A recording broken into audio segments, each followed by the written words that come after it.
Tuesday, April 26th. You have to excuse me this week, guys. I'm a little brain dead from qualifiers.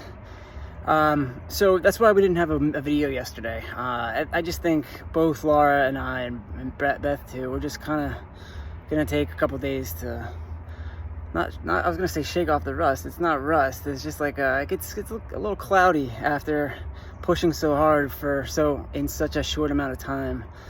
Like what we just did for our qualifiers. So, but anyway, I'm going to talk about these workouts. I may do some of them, I may not. I'm really just taking the week. This is kind of my deload week, put it that way. So I'll do the WODs when I feel like I have time. Otherwise, I'm just like testing some other stuff that we'll be doing in the future. Let's just talk about the week real quick.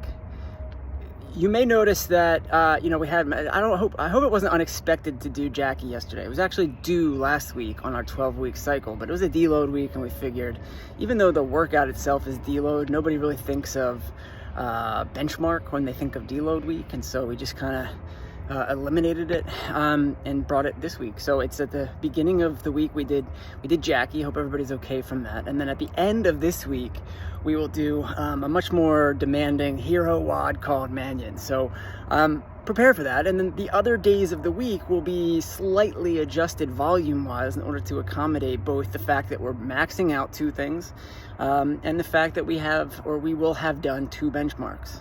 So just keep that in mind.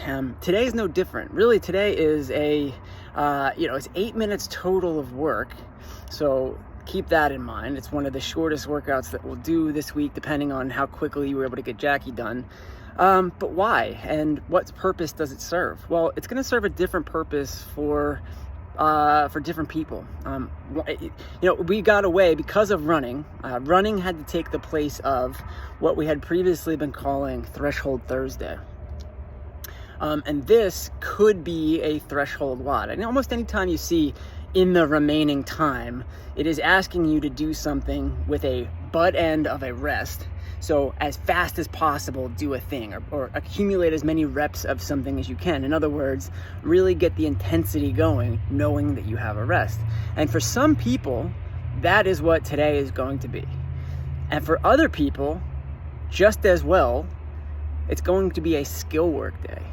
Now, there's going to be a little bit of both, because what we've written in the description is how we're going to expect this workout to go. And that is, no one is to be on the rope for all 2 minutes, right? You have to wrap up the rope no matter what you're doing by the minute and 20-second mark.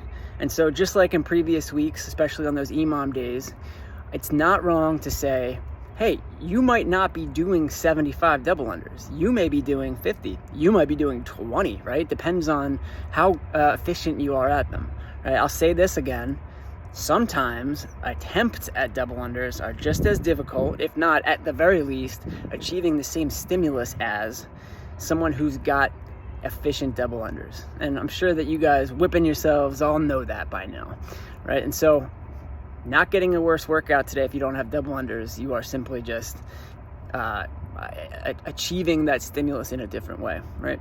So that's the whole kind of concept. But where does the intensity come in? Well, regardless of if you do the double unders or not, or regardless of how quickly you can achieve double unders, at some point you're getting on a barbell. And at some point when you get on the barbell, it is essentially expected that you won't stop, right? For at least 40 seconds, you are touch and going at what we expect to be a lightweight.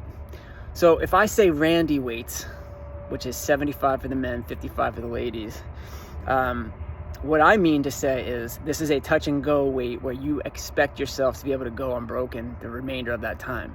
And if you hear Randy weights and you think to yourself, well, I can't do that at that weight, then that's not a Randy weight for you, right? Your Randy weight must be something else. And I can't remember the last time we did Randy.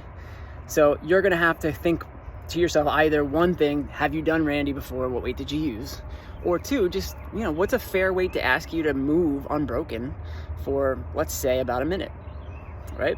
And if that comes down to being an empty barbell for some people, well, that's not, for whatever reason, there's a stigma on an empty barbell sometimes, but when I'm asking for Randy weight, that's really not a big leap in logic to go from 55 down to 35. Right, so no shame in that ever, but especially not today. So keep that in mind. And that's really all we're expecting today is like a little bit of skill work. For some people, it's going to feel very much like a threshold WOD.